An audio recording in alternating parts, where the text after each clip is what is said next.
Hi, everyone, and welcome to the Healthy Marriage Podcast, formerly known as the Family Health Podcast, a podcast aimed at strengthening the most important asset of all families, the marriage.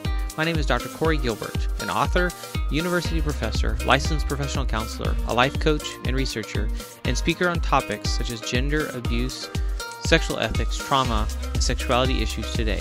I will be your host. In this podcast, we will focus on strengthening marriages, encouraging families, and tools for practical living, such as how to have hard conversations with my kids about hard subject matters. I will demonstrate many of these with my own children via these podcasts. We are sponsored by the Healthy Marriage Inner Circle, a community of families, parents, and leaders that want to strengthen the family, and it all starts with marriages.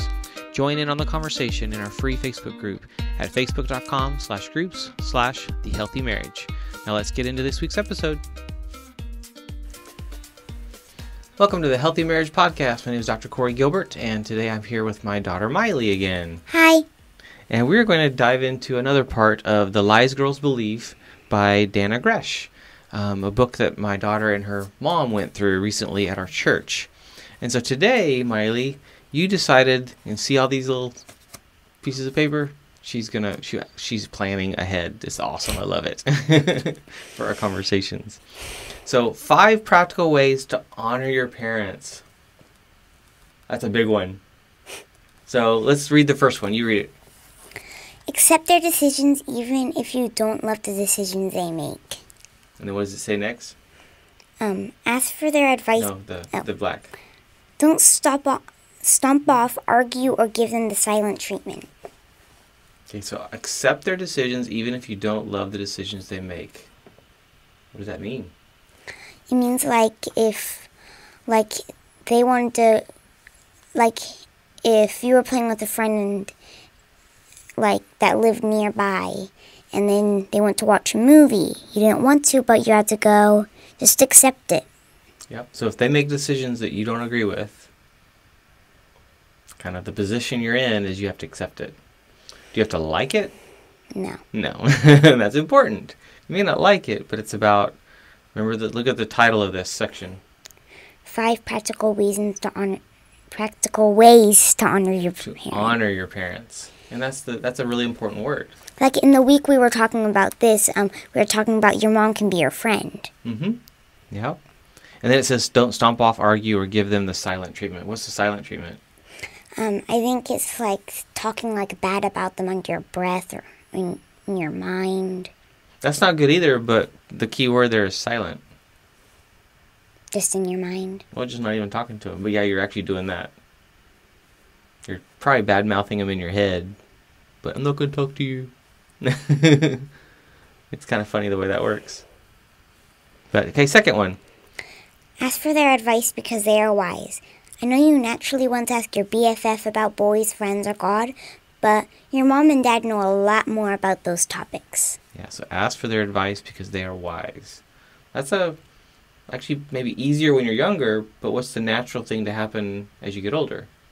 Asking your BFF because, you think your parents won't give good advice or something, maybe. Yeah. And what's a BFF? Best friend forever. Yep. And that's a natural inclination, is to ask my friends. But what actually happens as you get older is you tend to trust your friends more than your parents or other adults even, which is kind of scary. So that's part of why this is important, is to remind yourself that there's certain decisions I need to make. Like it even mentions about boys. Your friends that are your same age, probably not a good idea. It's to seek wisdom. What if your parents aren't honorable? What if they're not good parents? Then ask, your friend's parents. Good job. Very good job. I love that.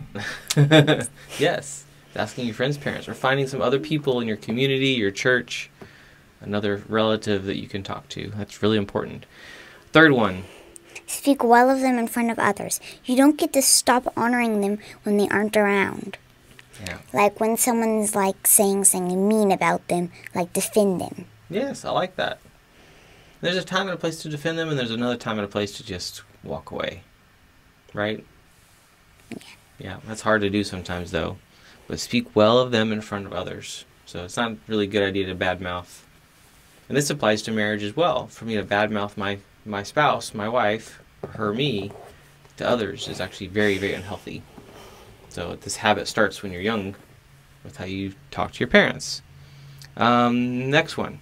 Be respectful when you disagree. It's okay to tell your mom or dad that you don't like a decision they'll make or that your opinion is different. Just do it nicely and obey their decision even if you can't win them over. Yes, so it's about being respectful. We like it when you talk with us. That one's kind of connected to number 1. Yes. But it's about actually being able to have an opinion, but express it nicely, yes, carefully. And again, some families, they don't have that permission. The mom and dads do not let their kids express those opinions. So we hope that as we raise you, that we give you that permission to disagree with us and have your own opinion, but be respectful. That's the key, being respectful. Because it's going to happen a lot with a lot of people as you get older. And then what's the last one there? Forgive them when they sometimes get it wrong. They're imperfect and sinful, just like you. So be quick to forgive them. They've probably forgiven you a time or two. Yep. It probably means a billion. A billion, yes. Forgiving them. We need to actually be able to ask for forgiveness when we make a mistake. That's hard sometimes. And it starts again, training when you're young. Can I ask for forgiveness when I make a mistake? Yes. That's important. So does anything here stand out to you that you need to work on or that you have a hard time with? I think be respectful when I disagree. Okay. Yeah, what happens sometimes when you disagree with us? I cry. You cry. I can't really control my emotions. Yeah, controlling your emotions. And it's not always about controlling your emotions.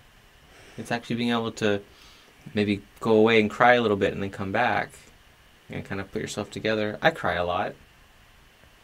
We were watching America's Got Talent last night, and I cried when the golden buzzer got hit. I wasn't even there in that I get emotional easily. So you come by it honestly. But there's a time and a place too, and sometimes it can be disrespectful when we stomp out of the room or make sure they know we're mad, right? Yeah. So this is really good. 5 practical ways to honor your parents from the Lies Girls Believe, Dana Gresh. I'm going to read through them real quick, Mylie. Accept their decisions even if you don't love the decisions they make. Ask for their advice because they are wise. Speak well of them in front of others. Be respectful when you disagree.